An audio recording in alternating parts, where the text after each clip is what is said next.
Hey there, my name's Nick, and as you can see, I'm a guy who tends to get in hospital quite a bit. But there are many more out there like me, and the number of people at risk going to hospital for serious issues is only going to rise. Let's have a look at the numbers. Today, there are 600 million people aged over 65. There are nearly 500 million with diabetes today. Almost 40% of the world's population over 25 had high cholesterol. And with these NCDs, an elderly population set to double or triple in number by 2050, we're gonna need to be prepared. You see, some of the biggest killers of people like me, the elderly, the disabled, they're not the major non-communicable diseases that we hear about, but rather unnecessary, preventable complications. I mean, things like falls, pressure sores, pneumonias, they're our most common cause of hospitalization. They take hundreds of thousands of lives, and they cost economies billions every single year. And these are seen at even higher rates in communities and hospitals of developing nations too. And here's the thing, these can largely be prevented. Right now, there's no innovation occurring in this space. Automatic hospital beds. We know that helping people sit up reduces fall rates by 30% and time spent in hospital with pneumonia by 35%, 2 whole days. Yet these things cost way too much. People at home, where 95% of vulnerable people live, simply can't afford them. Developing world hospitals prefer manual beds. Even nursing homes in Australia can only afford to put them under high care patients, despite these benefits. But problem number 2, even those 24/7 staffed nursing homes and hospitals have no way to alert or react to falls, pressure sores, or other vital sign emergencies. The only solution that does exist costs $6,000. Even ICUs don't pay for this. It's only used in research. As a medical student, but also a cancer patient who's experienced all of these, I felt compelled to do something about it. But it was after I lost a friend of mine who'd fallen in hospital, not been seen for 20 hours, only to have a massive stroke at the age of 28, that I felt I needed to do something about this.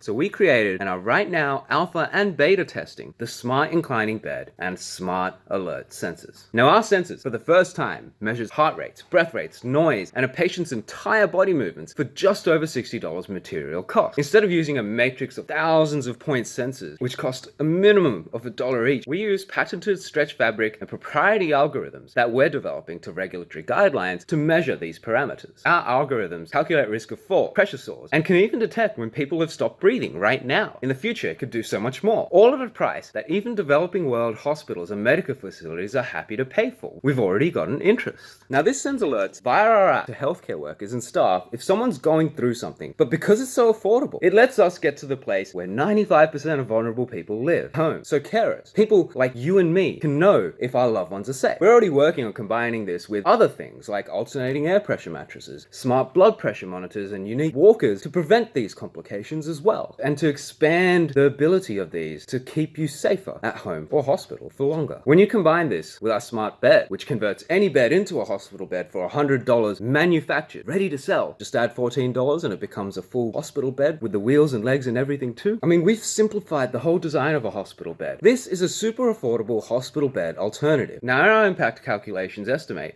that with just 10% penetrance of the Australian market, we could save 65,000 extra hospital days in falls alone. That's over 120 million. We could save 100 lives a year due to the flu and save potentially tens of millions on pressure sores too. In developing nations, this impact will be larger. But our app embodies the core of what we do. We're already creating an Internet of Health monitoring devices that'll help keep people safer at home for longer. That's our 5-year vision. But our app also provides evidence-based wellness and strengthening advice that also improves over time with machine learning. This not only underlies our potential to scale, but also embodies our commitment to preventing NCDs. And we work with organizations like the George Institute, leaders in the M-Health field, to work on the most cost-effective way to tackle NCDs, mobile apps. Now, as I said, we're already alpha testing our devices and calibrating our algorithms through partnerships with leading universities and nursing homes in Australia, people we can clinically trial with. We've got a potential trial partner in a surgical facility in India and have Pakistani state hospitals and disaster relief NGOs interested in our products because of their price point, and have relationships with not just large nursing home and home care service providers in Australian and American markets, but also home care retailers, direct-to-consumer markets too. We've been accelerated through UNSW Founders and 10X programs and have connections to international facilities, but something like this Earth Tech Challenge can definitely facilitate and allow us to explore international markets a lot more. I mean, we know the Indian market well. We've got an advisor who used to practice there. We've also won a few prizes to get us to China, where we have some connections too, but we know health systems around the world are very, very different, and we'd love to get in touch with as many as possible as we finalize product development development to ensure that we're a right fit for as many people as possible with these first few products that we're launching and this app that could revolutionize healthcare. Thanks for your time.